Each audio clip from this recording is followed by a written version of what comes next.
de mandioca hoje na cantina da escola bíblica, uma delícia. Glória a Deus. Nós estaremos iniciando uma nova revista hoje e vai ser uma bênção. Tem gente que tem vontade de aprender sobre a Bíblia, como estudar a Bíblia, como conhecer o Deus da Bíblia e essas coisas mais. E nós vamos aprender, irmão Adilson, vai ser uma bênção para nós essa revista, viu? Muito bom. Nós vamos ver hoje sobre o tema A Biblioteca de Deus, que é a Bíblia Sagrada. Vamos ver depois, nas próximas lições, como Deus se faz conhecer, quem escreveu a Bíblia, como interpretar a Bíblia, parte 1, parte 2, a unidade da Bíblia, o que Jesus fez com a Bíblia dele, como se deve ler a Bíblia como alimentação, símbolos da Bíblia, dificuldades na Bíblia, meu tempo diário com a Bíblia, a necessidade de conhecer a Bíblia, a necessidade de viver a Bíblia, a necessidade de proclamar a Bíblia, a necessidade, o livro de meditação do cristão e a Bíblia e o meu comportamento. Então nós vamos entender muito sobre a palavra. Você ama a palavra? Então já era para você estar falando em língua estranha.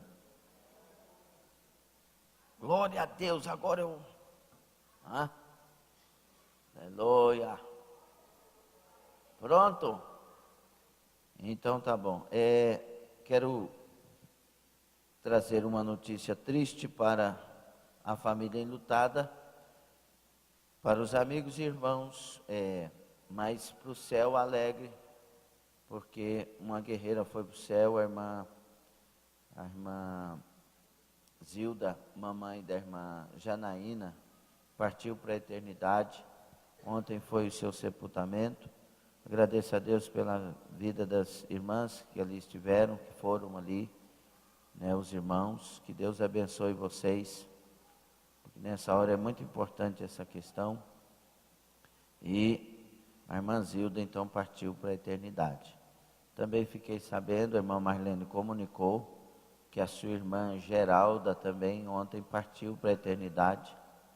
Foi lá em Araguapaz, né? Que Deus abençoe, console e conforte toda a família enlutada. Em nome de Jesus. Curva a sua cabeça. Senhor, nós rogamos consolo e conforto a toda a família, todas as famílias enlutadas. Que o Senhor lhes dê graça, sabedoria, conforto. Que o Senhor dê a eles, lá no fundo das suas almas, dos seus corações, fortalecimento. Cuida de cada um, seja com cada um, Senhor. Nós oramos, crendo no nome de Jesus. Abençoa a irmã Maria Cecília, confirma um milagre sobre a vida dela. Irmã Divina Ivonete, confirma um milagre sobre a vida dela. Faça, meu Deus, as tuas obras. Cuida de cada um. Irmã Catarina, cuida de cada um, Senhor. Dá saúde às nossas grávidas. Confirma a bênção para elas. Ajuda todos. É a nossa oração em nome de Jesus. Quem concorda diz amém. Vamos ler a Bíblia? Salmo de número 119. Livro dos Salmos. O Salmo de número 119. Não se fala capítulo para Salmo. Porque, quem lembra? Obrigado. Salmo é um inário, não é? São os hinos, porém inspirados. E nós não falamos, abra no capítulo 23 do Salmo, não. Abra no Salmo de número, ok? Salmo de número 119. Vamos fazer a leitura aqui. Glória a Deus. Todos encontraram? Bem-aventurados que trilham caminhos retos e andam na lei do Senhor. Bem-aventurados que guardam os seus testemunhos e o buscam de todo o coração, e não praticam iniquidade, mas andam em seus caminhos. Tu ordenaste os teus mandamentos para que diligentemente os observássemos. Tomara que os meus caminhos sejam dirigidos de maneira a poder eu observar os teus estatutos. Então, não ficaria confundido, atentando eu para todos os teus mandamentos. Louvar-te-ei com retidão de coração, quando tiver aprendido os teus justos juízos. Observarei os teus estatutos, não me desampares totalmente. Como purificará o jovem o seu caminho? Observando conforme a tua palavra. De todo o meu coração te busquei, não me deixes desviar dos teus mandamentos. Versículo 11, a igreja.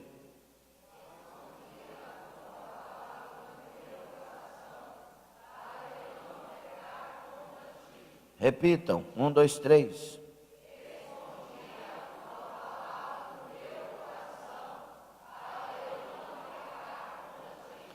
Bendito és tu, ó Senhor, ensina-me os teus estatutos.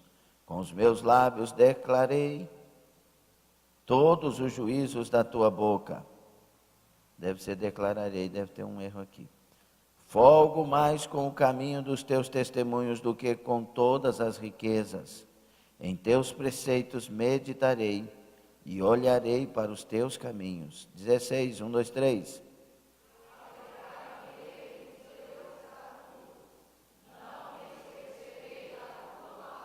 Oh, glória. Repitam, 1, 2, 3.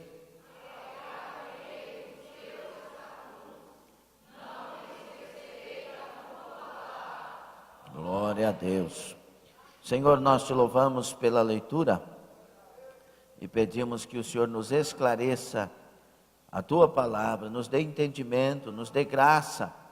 Senhor, que não sejamos apenas ouvintes, apenas alunos, mas que sejamos pessoas que vivem a palavra do Senhor, guardando, como disse o salmista, a tua palavra em nosso coração, para não pecar contra ti, não esquecendo da tua palavra, nos alegrando nela e tendo ela como estatuto para as nossas vidas. Sê conosco, em nome de Jesus. Eu quis fazer essa oração agora, mas fica sob os pés. Tema da lição de hoje: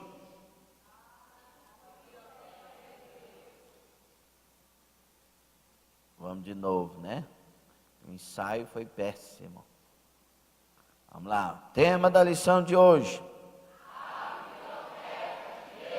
Onde você estava? Onde você estava na primeira pergunta? Vocês já chegaram mesmo? Quando chegaram?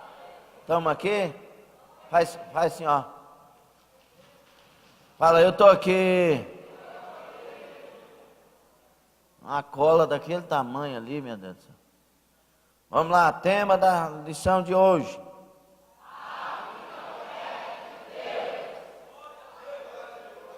Olha, versículo-chave, Romanos, capítulo 15, versículo 4. 1, 2, 3 na revista. 1, 2, 3.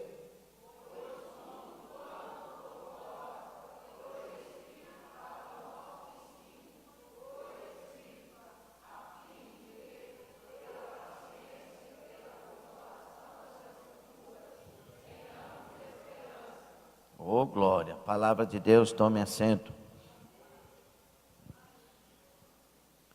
Pois tudo quanto outrora foi escrito para o nosso ensino foi escrito, a fim de que, pela paciência e pela consolação das Escrituras, tenhamos esperança. Glória a Deus. Que Deus abençoe todos os nossos irmãos. Vamos lá. Que Deus abençoe você que está pela internet também. Que Deus abençoe. Levante sua mão direita e sim, Senhor, visita a irmã Suelaine Santos. Repreenda toda enfermidade, todo mal-estar, todo e qualquer mal. Confirma curada. Nome de Jesus. Glória a Deus. Irmãos,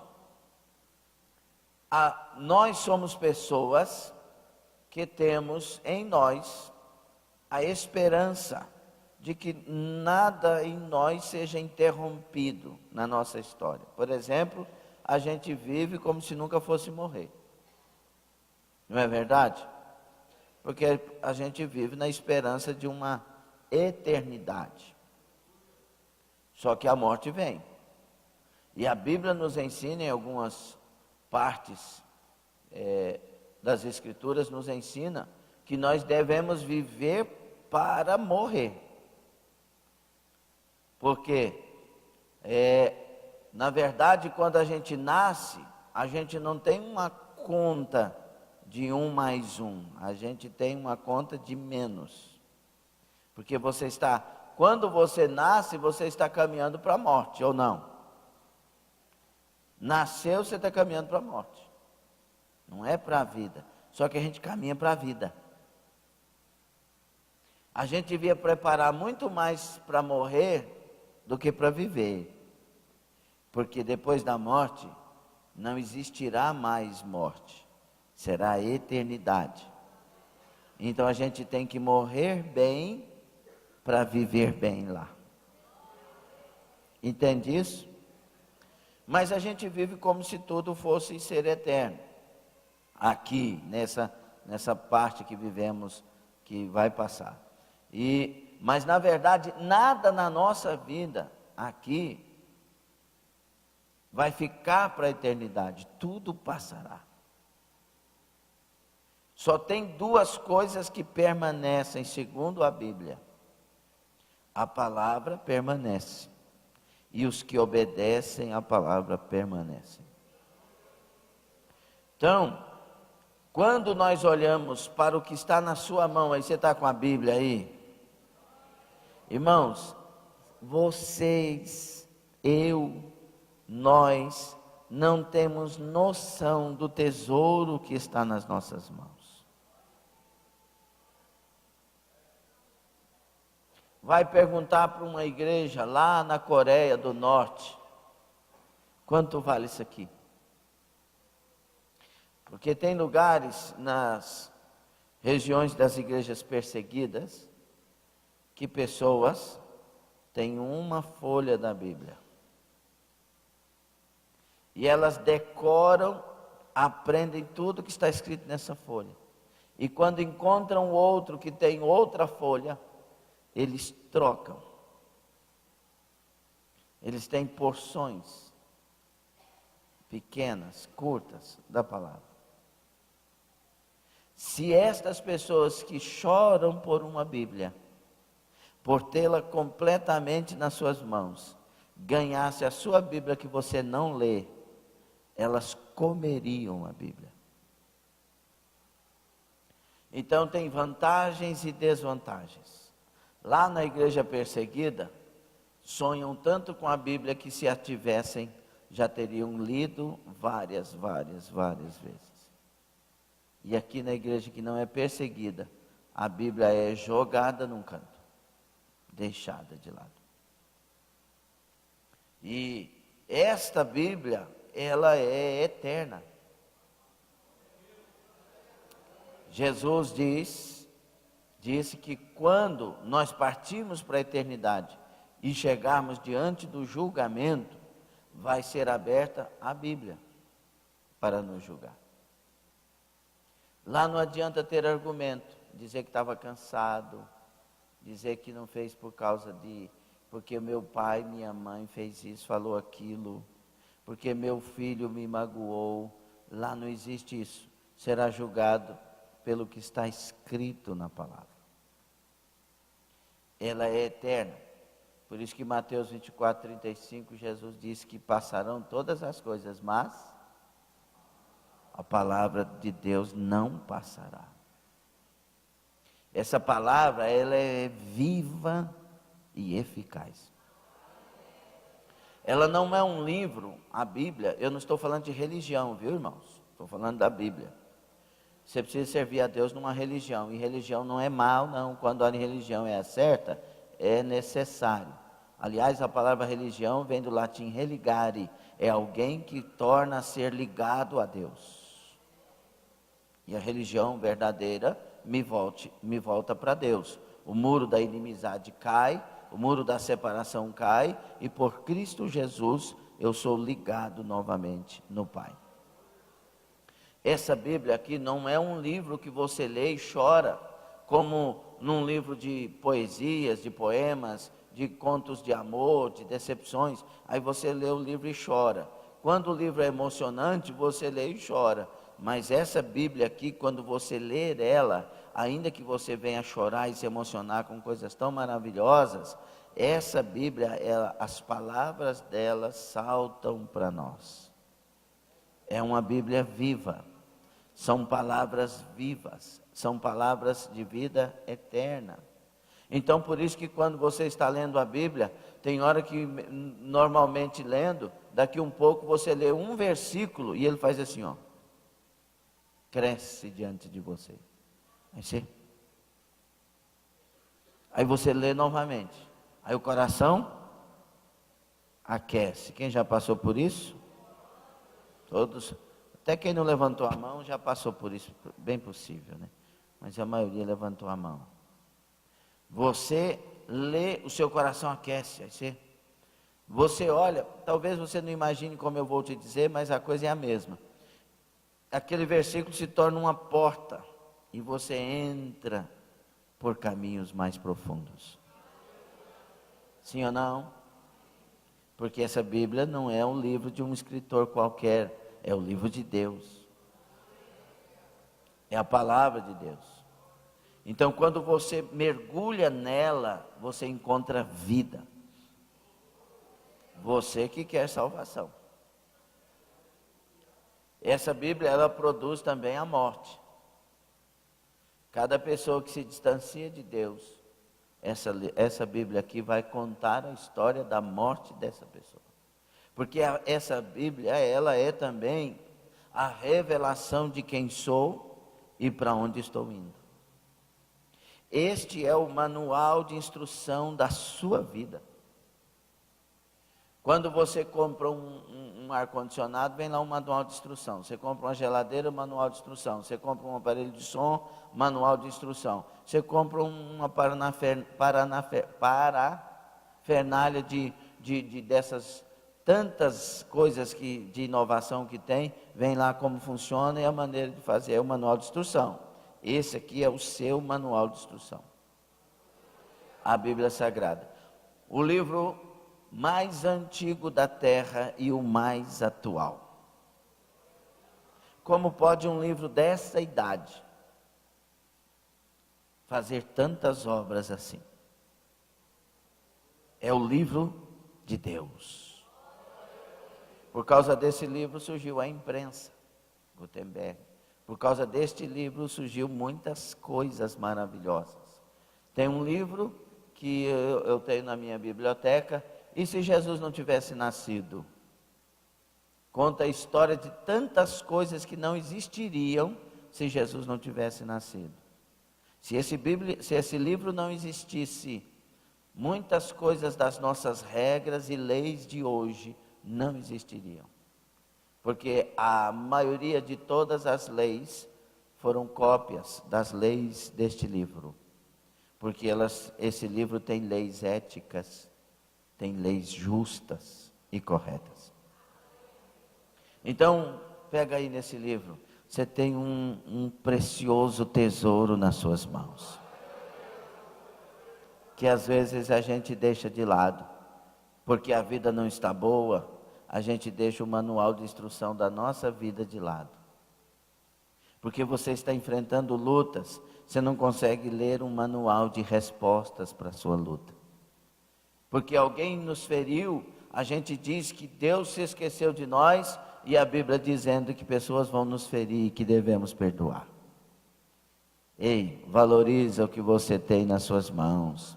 Leia a Bíblia Sagrada. Tenha a Bíblia Sagrada. Essa Bíblia permanece para sempre. Muitos se frustraram, irmãos, na insana tentativa de querer mudar a palavra de Deus, ou desacreditá-la, distorcê-la, e até frear sua influência. Impossível. Não há como negá-la, não há como detê-la. Este é o livro de Deus. Tentaram queimar todos os exemplares, tentaram tirar as escrituras das nossas mãos e do alcance de qualquer pessoa. Ela sobreviveu, porque ela é eterna. É a palavra de Deus. Se eu fosse você, dava até um beijo aí na sua Bíblia. Tem tesouro na sua mão e você não está sabendo. Esse livro te ensina a viver. Um dos versículos prediletos meus com relação à Bíblia é Josué 1:8. Medita no livro dessa lei de dia e de noite, cuidando em fazer tudo quanto nele está escrito. Assim te conduzirás bem e farás prosperar o teu caminho. Esse é o livro da verdadeira prosperidade, que não te faz milionário e rico quanto muitos pregam por aí, ainda que Deus possa fazê-lo, mas ele te faz rico de Deus, rico da graça, rico de esperança, rico de fé, rico de força. Ainda fraco você se levanta e diz que tem força, porque esse livro é vivo dentro de você. Ele não é o livro dos fanáticos, ele é o livro dos fiéis. Ele não é livro dos iludidos, mas dos convencidos e convertidos pelo Senhor. Voltaire, famoso filósofo do século XVIII, pretensiosamente afirmou: a Bíblia é uma obra morta e em menos de 100 anos cairá no esquecimento. Veja como são as coisas. Passados apenas 50 anos, sua residência se transformou na Sociedade Bíblica da França. E sua imprensa particular passou a produzir tão somente Bíblias. Bíblias aos milhares. Toda pessoa que ameaça as coisas de Deus não dá bem, Senhor. Não funciona. Porque quem está no trono, irmãos, é Deus. Nenhum filósofo, nenhum sábio pensador pode neutralizar as coisas do Senhor. Deus está no trono e Ele ordena que se aconteçam as coisas. Amém? Nós temos frases de várias pessoas, né? Questão do Titanic, que tem tantos camaradas aí. Irmão, nós temos os direitos humanos que funcionava só para quem não tinha direito, né? Uma coisa esquisita. Né? E aí tem os direitos humanos agora dentro da igreja, né? Não pode ser assim não, porque estão fazendo um Deus tão bonzinho, irmãos, que o povo está mandando nele, entre aspas. Irmãos, ninguém manda em Deus, Ele está no trono. Deus mata. Deus tira a vida. Quem está no controle da vida, irmãos, é Deus. Toda morte que existe aí, ou Deus matou, ou Deus consentiu. O poder da vida e da morte está nas mãos de Deus.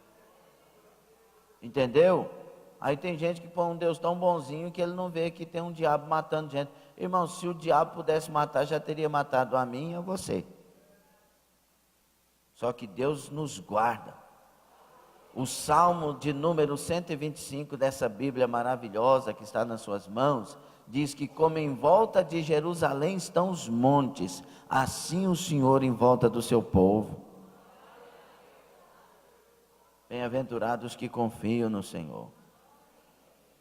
Então, não adianta. Deus, irmãos, 11:22 de a carta aos Romanos, não devemos ignorar a bondade e a severidade de Deus.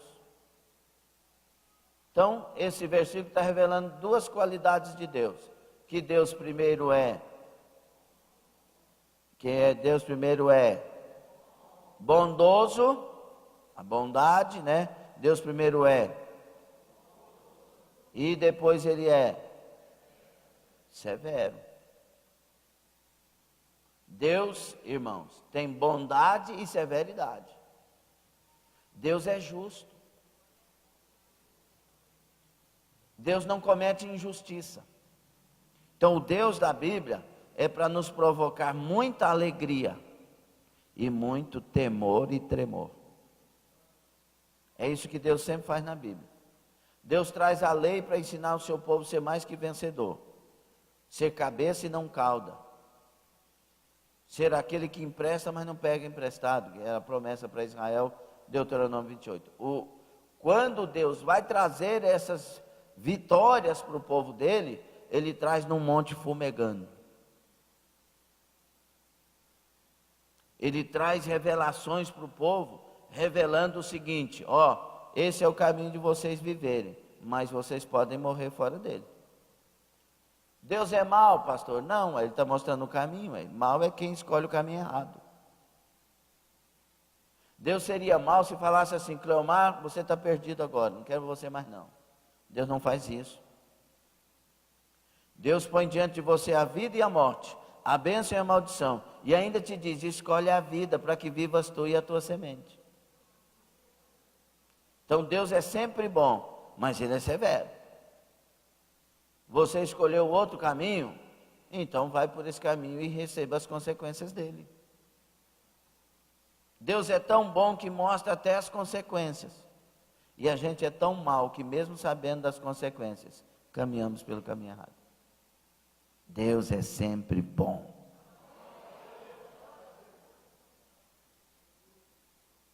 Está começando a gostar da aulinha?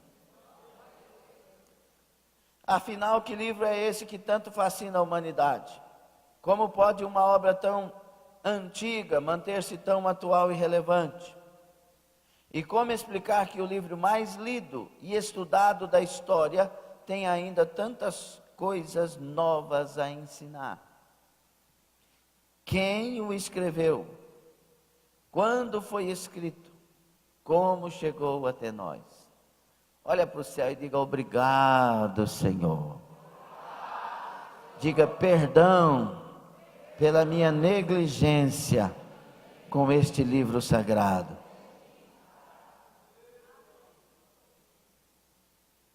Eu leio, mas não entendo, pastor. Vai lendo para você ver se você não vai entender. Eu lembro da minha conversão. Quando Jesus me converteu, antes de converter, irmão, eu tinha, vocês não vão ficar rindo de ninguém, que é pecado ficar rindo dos outros zombando. Mas eu tinha um Novo Testamento dos Gideões, aquele cinza. E eu deixava ele perto da sala do trono meu, dentro do banheiro, né? Então, quando eu ia para o banheiro, eu pegava aquele livrinho e lia. E aí, eu lia, não entendia. Quando eu entendia alguma coisa, eu dizia assim: meu Deus, para viver essas coisas aqui tem que ser crente. Crente eu nunca vou dar conta de ser, porque eu fazia as coisas erradas.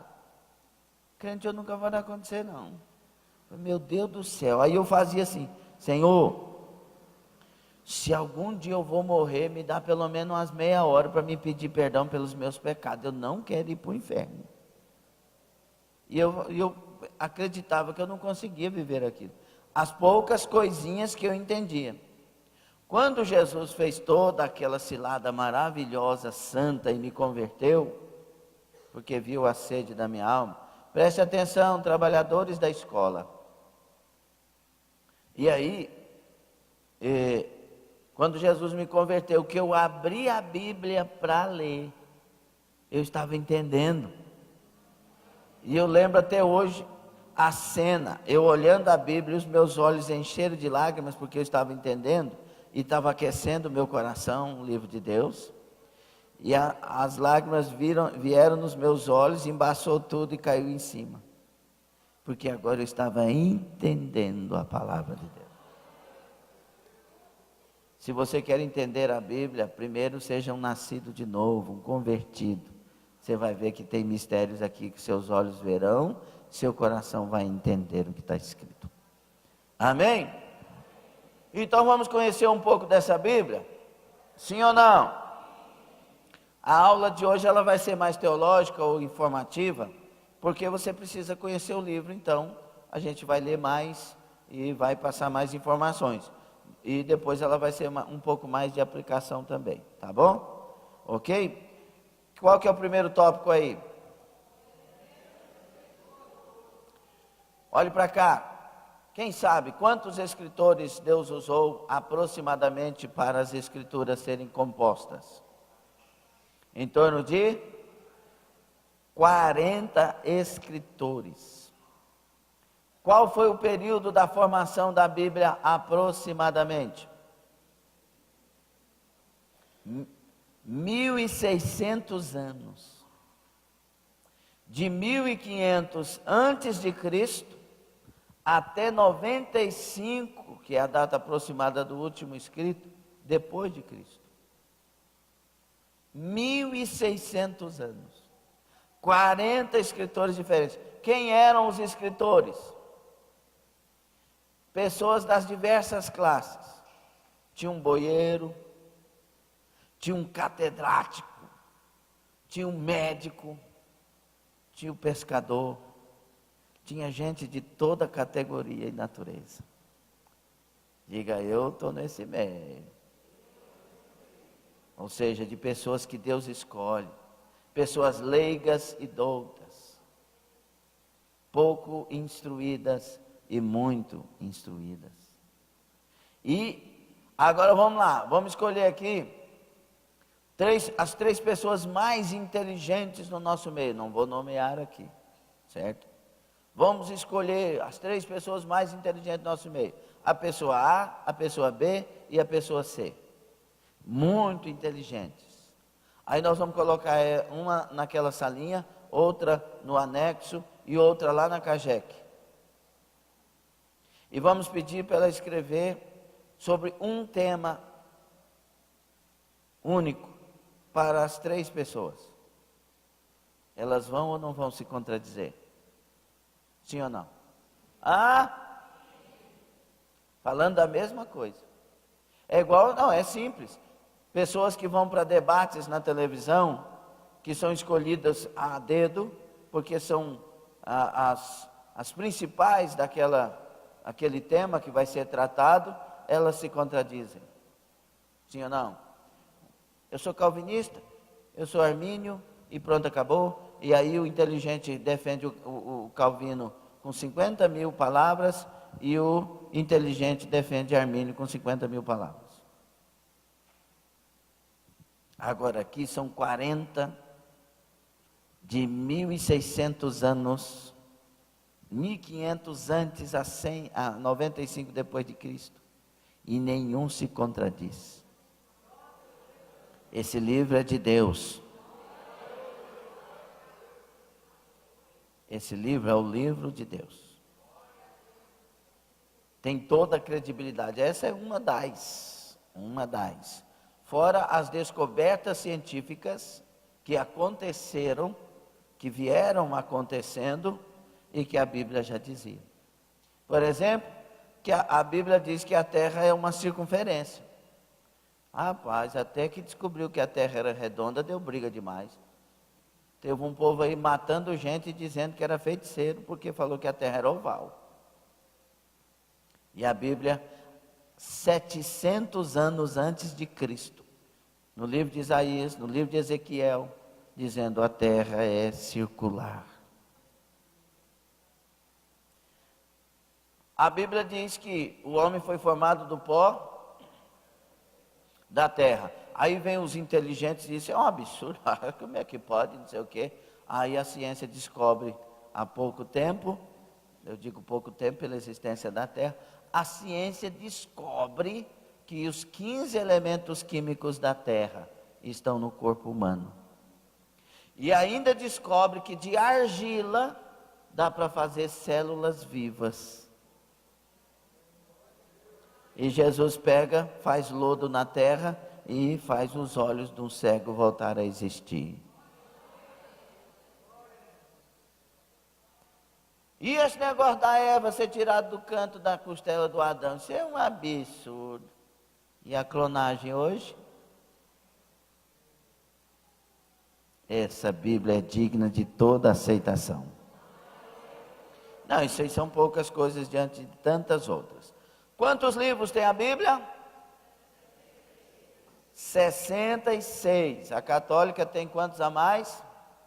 7 livros, mas são livros não canônicos, que se você for ler como livros históricos até funciona, como o caso de 1º e 2º Macabeus, que é muito interessante do ponto de vista da história, mas não são livros de inspiração divina, porque se contradizem. São os deuterocanônicos, fora do canon. Ok? 66 livros. Antigo Testamento tem? 7? Não, Antigo Testamento.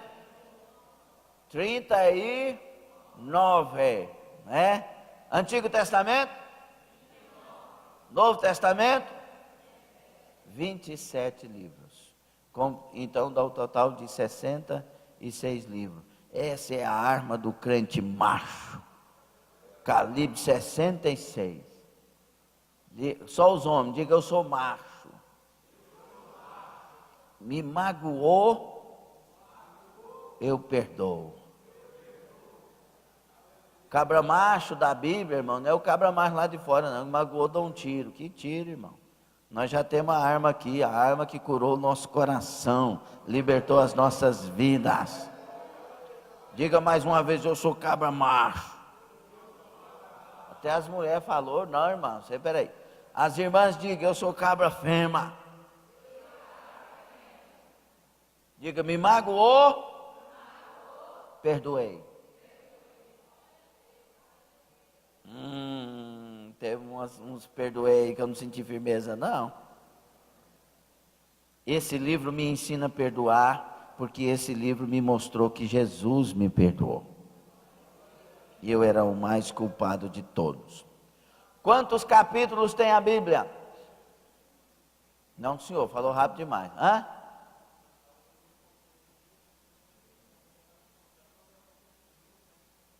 Então conta de novo, meu filho. 1189. 1189 capítulos, e aí passa a régua, porque é isso mesmo. Agora, versículos, depende de versões, e depende da conta de muita gente. Tem um pessoal que diz, o pessoal da cristã, por exemplo, que é 31.104 versículos. Outros 31.105 versículos. Outro, e eu defendo este, 31.173 versículos. Amém? São muitos versículos? São versículos de vida.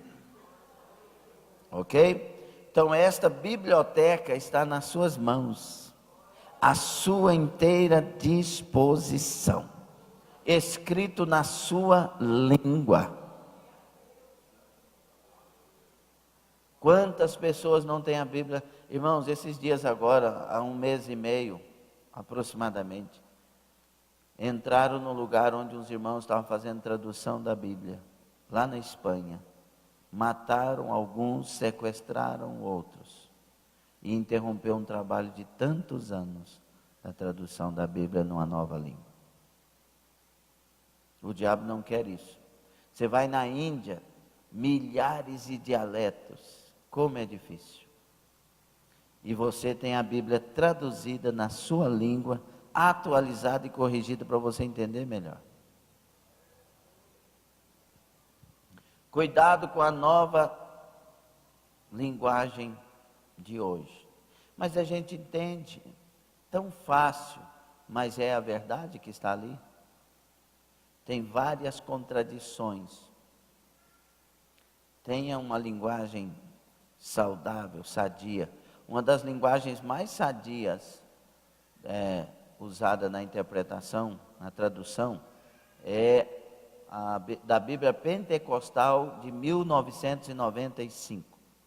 Cuidado com as adulterações de hoje. Por exemplo, pessoas que defendem que o homossexualismo não é condenado pela Bíblia. Entenda que Deus não condena o homossexual, Ele condena o homossexualismo e Ele quer converter todos que estão desvirtuados daquilo que é correto. Assim como Deus me amou nos meus pecados, me libertou deles. Um dos pecados, segundo a Bíblia, é o homossexualismo. E Deus liberta todos nós e ama todos nós. Aí tem pessoas querendo tirar as palavras de condenação da Bíblia para a homossexualidade, para a sodomia e traduzir de maneira diferente, adulterando a Bíblia. Aliás, tem uma Bíblia aí que é da graça lá, esqueci o nome da Bíblia, meu Deus. Tem graça na Bíblia, e já é a Bíblia que eles tiram essas palavras, adulterando a palavra. Quem adultera a palavra, pragas deste livro atingirão essas pessoas. Por quê? Porque Deus é o Deus que usa a palavra para libertar. Se a verdade não for anunciada, não haverá libertação. A verdade não é uma acusação primeiro, a verdade é uma revelação. A palavra revela a nós o que estamos errados, onde estamos caminhando de maneira errada. A palavra revela os nossos pecados, a palavra aponta que estamos condenados assim, e ela agora aponta para o Calvário e diz: há uma solução para você, Jesus Cristo te salva e liberta. Então, se as pessoas não ouvirem seus erros, não poderão se arrepender deles. Sim, pastor Raimundo. Pode ir falando. Glória a Deus. Igreja Paz do Senhor. Essa questão de homossexualismo, a prática é tão satânica, mas muito satânica, como o pastor disse, Deus não condena o homossexual, condena a prática. Conhecemos pessoa que era homossexual, Deus libertou e constituiu família. E pessoas que eram servos de Deus, inclusive na nossa região, irmão em Cristo, tá, gente? Foi prefeito de Timóteo. Eu fiquei horrorizado, tá? Horrorizado. Foi prefeito em Timóteo. Desviou da fé e vive na prática de homossexualismo em Belo Horizonte. Mora com um homem. Quando me falaram isso aí, eu fiquei assustado com isso. Então é uma coisa do diabo mesmo. A prática é uma coisa do diabo, tá? É só para enfatizar. Tá ótimo. Obrigado. Obrigado, pastor Raimundo. Deus abençoe. Irmãos, isso aí é muito bom observar. Pessoas que estão na prática, se convertem, são libertos, têm família. Também conheço vários testemunhos. Inclusive tem livros sendo escritos de vários irmãos que foram convertidos e tal, porque tem tanta gente afirmando o contrário. E aí, pessoas que estão dentro da fé, se desviam e se tornam homossexuais. Como explicar isso? Romanos capítulo 1, 19 a seguir. Desprezaram, por terem desprezado o conhecimento de Deus, Deus os entregou a sentimentos perversos. Aí vem uma relação enorme de sentimentos perversos, e no final, como se fosse a coisa mais terrível, homem com homem, mulher. Ao ponto de homem com homem, mulher com mulher. Então, o desprezar o conhecimento de Deus é você se lançar a sentimentos perversos até ser lançado na prática pior que é esta. E quando uma pessoa está evoluindo como um bruxo, como um macumbeiro, um dos pontos para ter mais poder quando chega mais à frente, eu não quero detalhar, é a pessoa se tornar um homossexual para receber mais poder. Porque é o cúmulo da depravação. O homem foi feito para ser homem, a mulher feita para ser mulher. E Deus não erra corpo, como estão dizendo por aí não, viu, irmão? Nossa, Deus pôs uma alma de mulher dentro do homem. Deus descuidou, Deus esqueceu. Deus não erra corpo. Deus é perfeito. Mas Ele liberta corpo, Ele liberta alma e Ele liberta espírito. Ele é um Deus amoroso. Ele não faz isso condenando, Ele faz isso salvando. Ele veio para salvar. Amém? E aí nós temos muita coisa para lidar hoje até as 10 horas, então vamos dar um pulinho aqui mais à frente. Uma coisa eu quero que você observe, que esses 40 escritores da Bíblia, de fato, foram tomados pelo Espírito para trazer as revelações de Deus, para compor o livro de Deus. Essas pessoas, a maioria delas não se conheceram, a maioria delas não leram os escritos do outro e tiveram a mesma revelação. Ok? Então, a inspiração dos escritos, irmãos, é divina, mas a maneira de expressar nos escritos é humana. É por isso que você vai ler coisas de Deus em palavras de homens. É por isso que você vai ver o livro de Isaías, que era um camarada muito inteligente, capaz. Ele vai dizer que viu o povo de Deus voltando em um grande pássaro com asas de ferro. Ele nunca tinha visto um avião. Ele não sabia como, que eu estou vendo? O que ele disse? Um pombo com asas de ferro. Na verdade era um avião que ele estava vendo. Porque o povo de Deus, quando voltou da diáspora, que houve em 1948, a cura da nação, o restabelecimento da nação de Israel, etc., que Oswaldo Aranha ensinou, 47 para 48 aconteceu isso, o povo de Deus retornou para a terra com um avião, veio para... Como que alguém vê isso? Irmãos, 2.600 anos, 2.650 anos antes, Isaías viu isso. Como Zacarias e outros, né? Velozes veículos, carroças com tocha de fogo na frente, carros com faróis passando. Como Deus é grande, vê tudo e revela aos seus pequenos. Essas e outras, não é? E aí, meus irmãos, olha o que diz 2 de Pedro, capítulo 1, versículo 21. Porque nunca jamais qualquer profecia foi dada por vontade humana. Entretanto, homens santos falaram da parte de Deus, movidos pelo Espírito de Deus. Eu lembro que eu estava orando, buscando a Deus num lugar separadinho, no meio do mato, numa fazenda, lá onde os irmãos já foram no monte, de oração que o irmão João lá tinha feito, uma casinha no meio do mato e orando, e Deus me mostrou, por sua misericórdia, armas secretas. Eu vi um deserto, e aí abri um tampão no deserto, descia, e aquele tanto de gente fazendo armas secretas.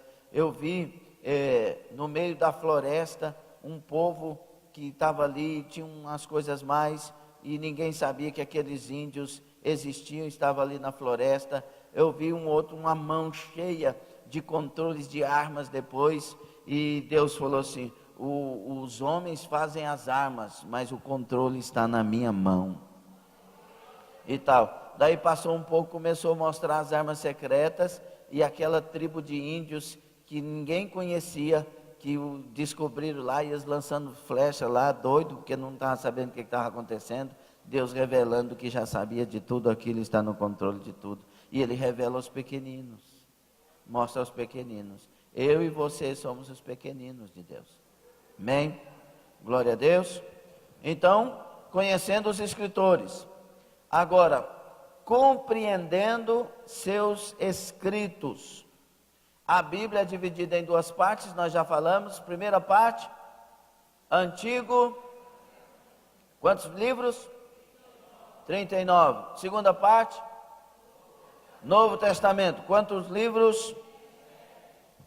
A palavra testamento expressa compromisso e também expressa oportunidade nova, ok? Porque o testamento traz herança, e Deus tem herança para nós. E os livros do Antigo Testamento foram escritos inicialmente em tábuas de barros e depois em rolos feitos de couro, que eram os pergaminhos. E o Antigo Testamento foi escrito em hebraico, que é a língua viva.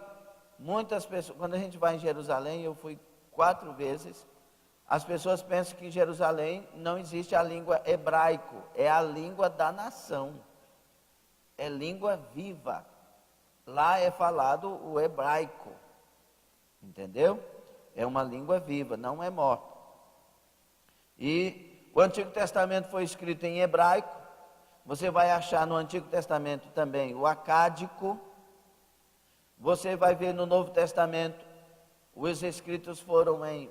O Novo Testamento foi escrito na língua atual, na época, na língua da época, que é o grego. A maioria foi o grego koiné, uma língua comum. Mas tem o grego clássico, por exemplo, o Dr. Lucas, seu livro é no grego clássico. Tem também palavras no Novo Testamento no aramaico, no hebraico, mas os escritos foram em grego. Para você entender. Por que eu estou falando isso? Porque tem uma língua original que foi escrito, e o que está na nossa mão são traduções. Então tem palavras, no hebraico principalmente, que na nossa língua não há para elas tradução. E aí o que nós fazemos, Rosa Dias? Os tradutores, eles acham palavras parecidas. Palavras que vão conseguir como que decodificar o que está ali. Mas não é uma tradução literal, porque não existe no nosso vocabulário a tradução para aquela palavra. Mas qualquer passagem bíblica, pelo contexto, você entende o texto. Ou seja, vou usar sempre a língua mais simples, a linguagem mais simples. O que está antes do que você está lendo e depois do que você está lendo, faz você entender aquele versículo. Ok? Entendido? Amém ou amém? Então, irmãos, e tem outro material que foi usado ultimamente para os escritos da Bíblia, que são os papiros, né? Que é um papel rústico da época. E muitos escritos foram conservados e outros foram achados sem contradição alguma. Aí, para você ter uma noção, na sua Bíblia tem aí um escrito hebraico e um grego. São os dois inícios do Antigo Testamento em hebraico, do Novo Testamento em grego. Em hebraico está escrito aí, ó, aquela palavrinha que eu gosto sempre de falar com vocês. Hebraico a gente lê da direita para a esquerda, são letras quadráticas, mais de difícil entendimento, mas quando você começa a entender, você vai achando maravilhoso e gostoso. Então está escrito aí da direita para a esquerda. A primeira palavrinha aí, Bereshit. A segunda palavra, Bará. A terceira palavrinha, Bereshit Bará Elohim, que é o nome de Deus, que está no plural, porque Deus é Pai, Filho e Espírito Santo. Aí vem, segunda palavra, próxima palavra, Et. A outra palavra, Hashamaim. A outra palavra, Veet. A outra palavra, Haaretz. No princípio criou Deus os céus e a terra. Então, por isso que, quando você olha isso no hebraico e estuda o hebraico, você lembra da professora Carla? Cada palavrinha tem um sentido e um porquê. É uma língua tremenda. É uma língua, parece que é a língua de Deus mesmo. Porque ela é viva, ela te dá caminhos, o hebraico. O grego não.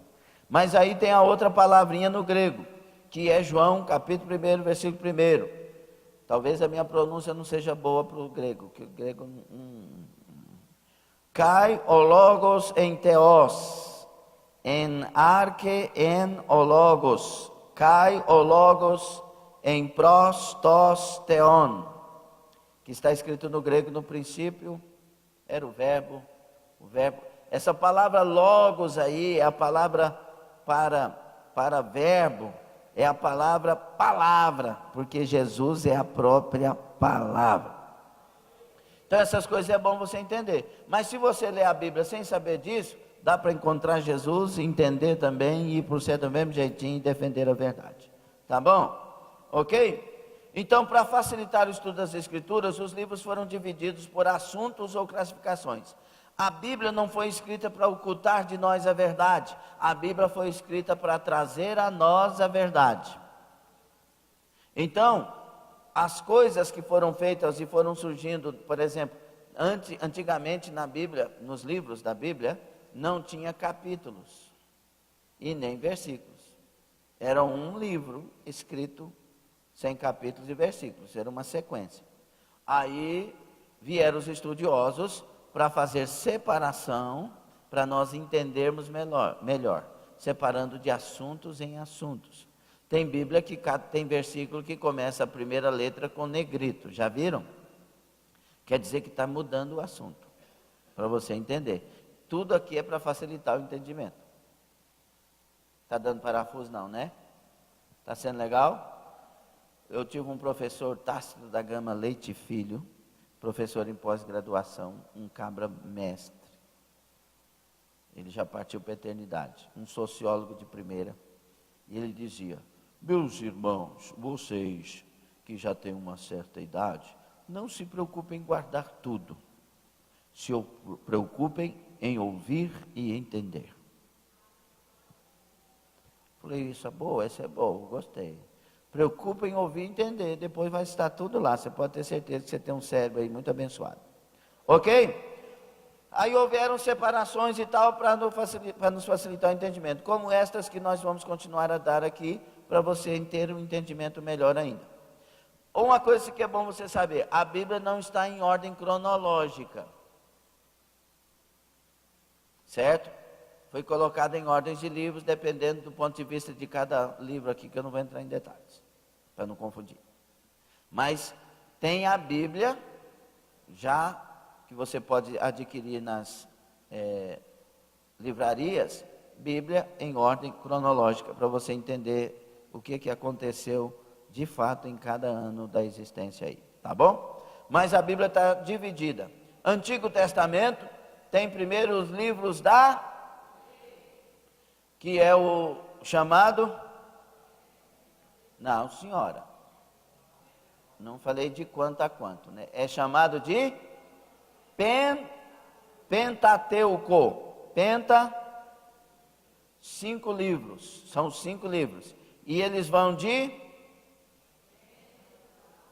Gênesis e esta para os judeus é a Torá, é a lei, ok?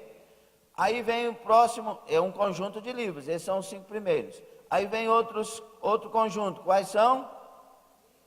Os livros chamados de históricos, que é de Josué. Outra coisa boa aqui, os 5 primeiros livros da Bíblia, chamado de se tivesse Josué, Sexateuco, ok? Aí vamos lá, o C, depois dos livros históricos, vem os livros das poesias, que é de Jó a Cantares. Depois vem os livros dos profetas maiores. Por que são chamados de profetas maiores? Não é porque os profetas eram altos, e nem porque eles eram maiores que os outros, no sentido deles mesmos. São os livros de conteúdos maiores, por isso que é chamado de profetas maiores, que vai de Isaías a Daniel. E agora vem os livros dos profetas chamados porque são de conteúdos menores, mas tão importantes quanto. Quais são esses livros? São 12 livros, de Oséias a Malaquias. Aqui estão aqueles livros que você não acha na Bíblia quando procura. Abra, por favor, em Obadias. Dias. Abra lá. Sumiu da Bíblia, pastor, sumiu da Bíblia. Abra lá em Naum. Não dá para achar, pastor, onde está? Nos profetas menores, tá bom? Ok? Uma coisa boa é você sempre estar folheando sua Bíblia, para você ter facilidade de encontro. Quando eu era novo convertido, aí o pastor falava assim: abra sua Bíblia no livro de Jeremias. Aqui está em Jeremias. Aí Aí eu esperto, Jesus me deu esperteza. Eu olhava para a Bíblia do pastor, via o montinho da esquerda e o montinho da direita. Aí eu ia na minha, no rumo dele lá acima.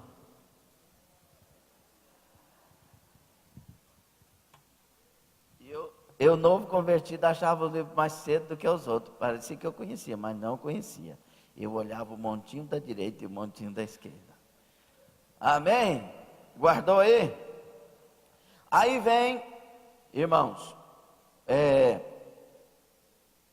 profetas menores, Osés e Malaquias. Aí nós estamos na sequência do livro de Deus, a Bíblia Sagrada. Aí vem os anos chamados e conhecidos do silêncio de Deus. O último livro da Bíblia, Malaquias, e aí Deus, ele é expulso do templo, é uma linguagem forte. Deus é expulso do templo pelo próprio povo, e ele vai para o deserto, e deixa de reinar sobre o povo. 400 anos, por isso que algumas Bíblias antigas, do Velho para o Antigo Testamento, tinha 4 páginas em branco, lembra disso? Alguém já viu isso? Só nós, os mais antigos. E aquilo representava cada página 100 anos. 400 anos que Deus saiu do templo e ficou fora dele. Mas não como sem profecia, porque quando você faz um estudo minucioso, na verdade, sem profecia, foram 150 anos. Mas 400 anos que Deus está no deserto. Por isso que Deus vai surgir agora nos evangelhos, no Novo Testamento, Deus vai surgir falando onde? No deserto, antes de Jesus. João Batista seria o sacerdote da época, mas lá no templo estão reinando os romanos e os sacerdotes que os romanos compraram, e muitos deles foram fora da linhagem. Aí João Batista surge no deserto e diz assim: eu sou a voz do que clama no deserto. Por quê? Porque Deus está no deserto, ele está fora do templo. E aí João Batista vai trazer Deus de volta, entre aspas, porque ele é o precursor de Jesus.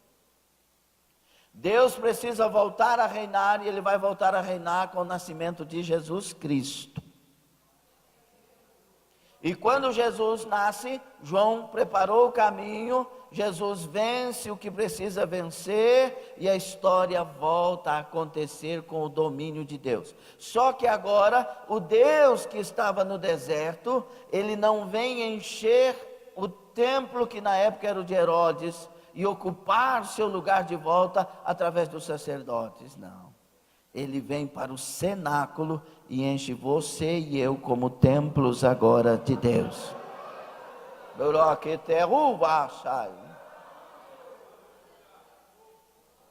Deus agora não é Deus primeiro do templo, igreja, alvenaria, mas Ele agora é Deus do templo, carne, eu, quando me rendo ao Senhor. E Ele vem morar dentro de nós. Aí começa a surgir a nova história, o Novo Testamento. E a primeira porção do Novo Testamento são os Evangelhos, que eles são de a João, Mateus, Marcos, Lucas e João. Os 4 Evangelhos. Aí depois vem o livro da história da igreja, que são os Atos dos Apóstolos em Atos dos Apóstolos. Entenderam?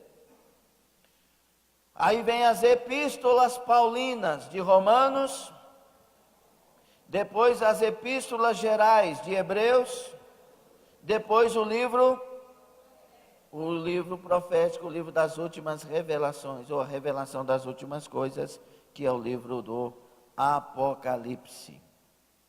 Ok? Entendeu? Depois você vai reler lá na sua casa, para ter isso aí no seu coração e na sua mente, tá bom? Autenticando suas obras. Não há sombra de dúvidas quanto ao fato de os 66 livros contidos na Bíblia formarem uma única e harmoniosa obra, que é a palavra de Deus, tendo em vista o maravilhoso efeito que produzem na vida de homens e povos por sucessivas gerações. Irmãos, esse livro, é por isso que Jesus e a palavra são a mesma coisa nesse aspecto. Porque esse livro regenera e impacta e muda pessoas. Você aceita Jesus e você vai ler o livro e aprender a andar com Jesus. Esse livro é tão poderoso, irmã Sônia, irmão Cleomar, irmão Alisson, irmã Danúbia. Ele é tão poderoso que ele muda uma aldeia inteira. Ele muda um bairro inteiro. Ele muda uma cidade inteira. Ele muda um estado inteiro. Ele muda uma nação inteira. E o propósito dele é mudar o mundo todo. Esse livro é o livro da vida. É o retorno da vida. Esse livro aponta para nós e diz: vocês estão errados, mas eu tenho o caminho certo. Esse livro aponta para nós e vocês são derrotados, mas eu tenho o caminho da vitória. Esse é o livro que tem mudado pessoas e é por isso que eu estou aqui. Porque era um cachaceiro, um fanfarrista, um prostituto da vida, um fanfarrão. Mas hoje sou um pastor em Cristo, por sua misericórdia, acima de tudo um servo de Deus, porque esse livro muda vidas. Ame esse livro. É por isso que um dos grandes pensadores, escritores, escreveu dizendo: ou este livro te afastará do pecado, ou o pecado te afastará desse livro. Esse livro é tão santo e tão poderoso, que se a gente se render a ele, ele nos santifica. Mas se não nos rendermos, você não vai amar ele, nem querer ele, porque ele vai condenar o que está errado. Amém? Entendeu? Aí veio, para você entender, aqui nós temos 66 livros, mas são diversos e dezenas de escritos. Chegaram os 66 livros na nossa mão, chamado de cânon bíblico. A palavra cânon vem do hebraico e vem do grego, que quer dizer régua, justa medida, regras. Por isso o cânon sagrado é a justa medida de Deus, é a régua de Deus, são as regras de Deus de bom funcionamento. Ele é parceiro da palavra didaquê no grego, que quer dizer conjunto de normas bíblicas, doutrina, ok? Essas palavrinhas é bom falar para você entender. E aí, como que esses 66 livros chegaram na nossa mão e os outros estão de fora? Porque tem outros escritos de Pedro, tem o evangelho de Tomé, que dá tanto Tomé na mente de gente por aí, que fica acreditando naquilo que não está na Bíblia. A Bíblia é a verdade de Deus sem contradições.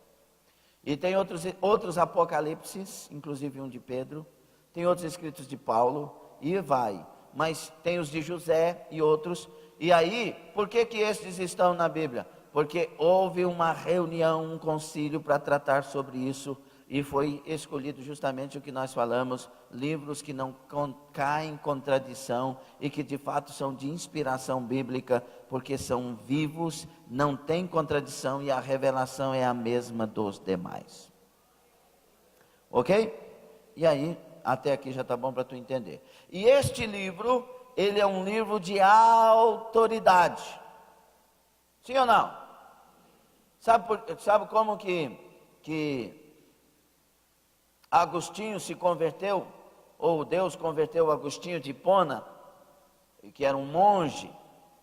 Ele era um monge, vivia na orgia da vida e nas perdições, e a alma dele estava em negritude, estava na escuridão, em trevas, e ele estava no jardim da sua casa, e ele ouviu uma voz falando com ele: tole lege, toma e lê. Ele entendeu tudo direitinho, Deus sabe falar conosco. Toma e lê. E ele virou, atrás dele tinha a carta à igreja de Roma, e ele abriu, e quando ele começou a ler a carta aos Romanos, Jesus converteu e libertou ele e se transformou no grande Agostinho. Esse livro tem esse poder. Ele tem a autoridade do céu. Toda pessoa que começa a ler, o testemunho mais recente e impactante, um dos impactantes deste nosso tempo, é o de Augusto Cury. O escritor mais lido no mundo hoje é Augusto Cury. Psicólogo, psiquiatra, psicanalista, empunhado de tantos istas que tem. O cara é top, como diz as crianças, das galáxias. E ele estudou o livro de Deus para defender os erros, para acusar erros. E ele estudou a mente de Cristo, ele estudou a vida de Cristo. E ele disse, olhe para frente, quando eu estava estudando sobre Jesus, este homem me impactou. Eu vi nele uma mente brilhante. Eu vi nele um comandante de autoridade. Eu vi que ele dominava pessoas sem ter coisas para dominar. Eu vi que ele vai falando, Deus converteu esse homem, hoje ele defende o cristianismo, porque Deus é real e é vivo. Esse livro é um livro de autoridade. Ele é de autoridade divina, autoridade profética, autoridade confiável, autoridade dinâmica, autoridade reconhecida e autoridade preservacional.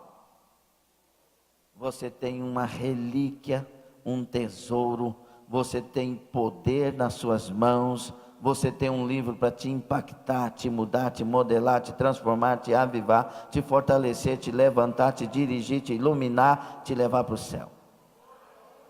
Está aí nas suas mãos. Ame este livro, pratique este livro, nós chegaremos no céu. Entendeu? Gostou da primeira lição? Dá para ter o entendimento? Amém, irmão Adilson? Dá para ter um entendimento? Eu gostaria muito que os que pensam que sabem muito se diminuíssem para aprender um pouco mais. E os que sabem pouco pudessem se levantar para aprender muito. Porque Deus quer nos instruir e todos nós somos iguais. Pastor, eu não tenho mente para isso. Passe a orar, Deus te dará mente e te dará o livro no seu coração. Encerrando, eu conheço o testemunho de um camarada pela Donep. Eu conheci vários testemunhos, sendo presidente da Donep por algum tempo. Duas vezes, duas ocasiões. Um camarada lá de Mato Grosso, cheirador de cocaína. Nariz de platina, cérebro derretido. Jesus converteu ele. Sabe a Bíblia toda na mente. Cérebro derretido. Pessoas que mexeram com drogas, tiveram envolvimento muito com álcool, perderam neurônios, perderam isso e aquilo. Dizem, mas foi as drogas, por isso que eu não aprendo. Cérebro derretido. Sabe a Bíblia inteira. Testemunho do Dr. Jones Garax. Alguém já ouviu o testemunho dele? Ele é um doutor, um médico de Brasília que testemunhava pela Donep também. Teve um acidente de carro e parte do cérebro dele ficou no acidente. Foi para o hospital, tido como morto, dado como morto. Jesus ressuscitou ele. A parte do cérebro dele é a parte de memorização, aquela parte que envolve tudo isso. Ele tem o sinal baixado na cabeça dele, onde foi o acidente, e os médicos disseram, vai vegetar. Ele exerce a função dele, ele sabe a Bíblia na mente, e ele prega dizendo, já não vivo eu, Cristo vive em mim. São poucos dos vários testemunhos. Esse livro pode mudar você hoje. Porque ele é o livro de Deus.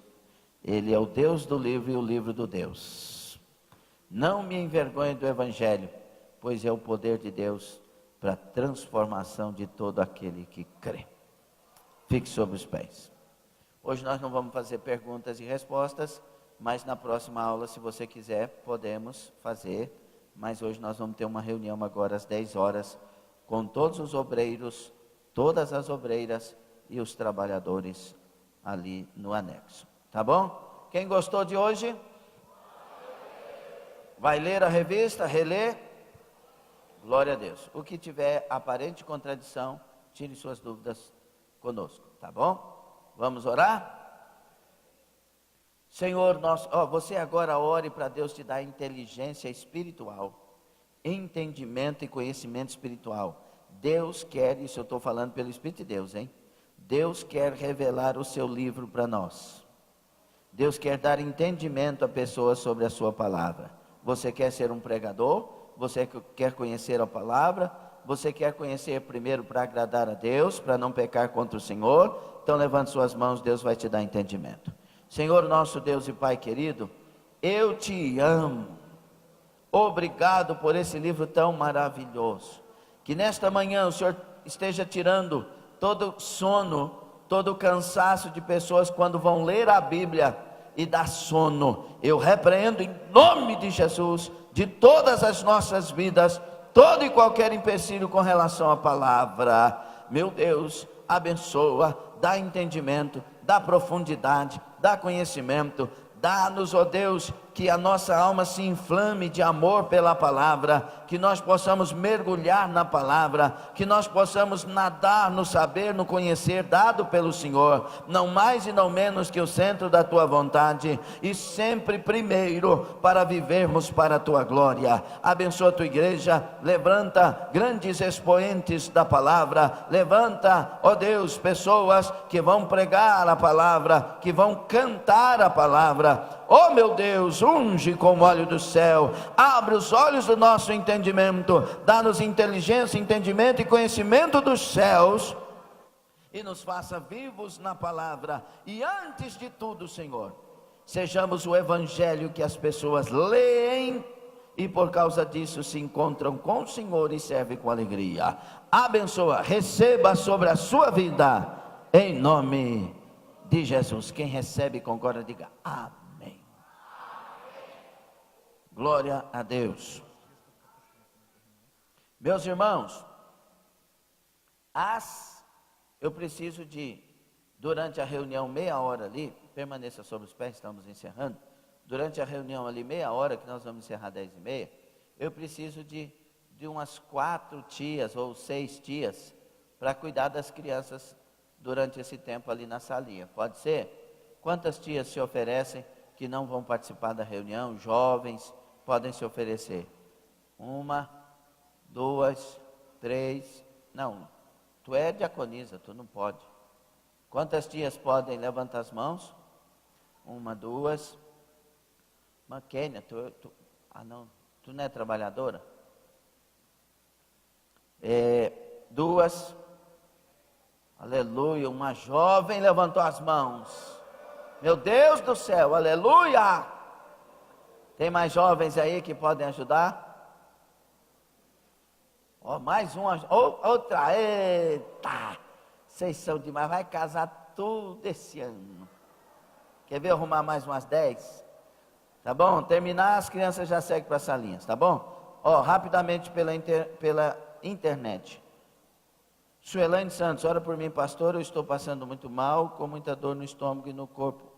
Acabamos de orar no início, irmã Suelane. Oramos por ti, minha filha, Deus te abençoe. Dilip Kumor. Praise the Lord. Louvado seja o Senhor. Amém, guerreiro. God bless you forever. Deus abençoe. É bom quando coloca de onde está passando para nós. Leal Poliana. Bom dia, paz do Senhor a todos. Pastor, ore por mim. Amém, minha filha. Mário Silva. Paz do Senhor, igreja amada. Um forte abraço a todos. Sinto saudades. Estarei cultuando com Jesus Cristo junto aos irmãos. Irmão Mário Silva da Irlanda. Glória a Deus, minha filha. Estaremos juntos, se Deus quiser. Levante sua mão. Diga, Senhor, toque nessas vidas. Repreenda todo o mal, toda a enfermidade. Senhor, cura essa pessoa que está com problema nos rins. Esta pessoa que está com problema nos rins, cura, Senhor. Liberta, Senhor. Faça um milagre. Meu Deus, abençoe a todos com milagres, em nome do Senhor Jesus. Diga: eu creio, concordo, amém. Glória a Deus. Vamos encerrar. Tem bolo de mandioca, uma delícia ali na saída. Se você ainda não adquiriu sua revista, adquira também. E por favor, nós estamos encerrando meia hora antes. Ainda não terminou a escola, porque nós vamos dar sequência ali. Então, fique à vontade. Venha ensaiar aqui as senhoras, já vai dar sequência ao ensaio. E vamos aproveitar esse tempo para interagir, conversar, resolver problemas aí, tá bom? Tinha um outro aviso? Não? Reunião do DCM depois da reunião ali, tá bom? Curva a sua cabeça, feche os seus olhos. Se valeu a pena, dê um glória aí.